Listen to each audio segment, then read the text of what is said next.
ভারতের মতন উগ্র হিন্দুত্ববাদী বিজেপি ও আরএসএস এর কাছ থেকে বাংলাদেশের কিছুই শেখার নেই। বর্তমান ভারতের বিজেপি সরকার শুধুমাত্র হিন্দুদের সরকার।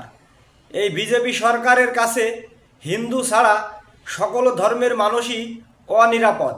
2014 সালের পর থেকে বিজেপি সরকার ভারতের রাষ্ট্র ক্ষমতায় আসার পর থেকে মুসলিম সংখ্যালঘু নির্যাতন বেড়েই চলেছে। পশ্চিমবঙ্গের উগ্র হিন্দুত্ববাদী বিজেপির আরেক বিধায়ক শুভেন্দু অধিকারী সারাদিন হিন্দু মুসলিম নিয়ে দাঙ্গা বাঁধানোর যে ষড়যন্ত্রে পড়ে রয়েছে তা কখনো বাস্তবায়ন হবে না। কারণ এই বিজেপিরা এরা উগ্র হিন্দুত্ববাদী, এরা হিন্দু মুসলিম আলাদা করে রাখতে চায়।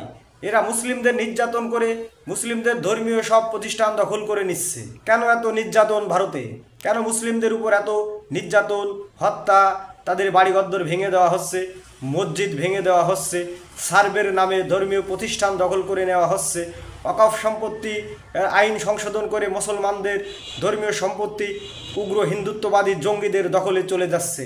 আসুন আমরা ঐক্যবদ্ধ হই, উগ্র হিন্দুত্ববাদের বিরুদ্ধে লড়াই করি। দুই বাংলার বাঙালি জাতি ঐক্যবদ্ধ হয়ে সম্প্রীতির বন্ধনে আবদ্ধ হওয়ার জন্য সবার কাছে বিনীত আহ্বান জানাচ্ছি।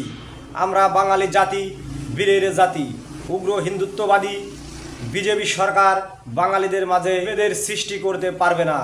তাই বাঙালি এবং মুসলিমদের ঐক্যবদ্ধ লড়াইয়ের আহ্বান জানাচ্ছি। বাঙালি জিন্দাবাদ, মুসলিম জিন্দাবাদ।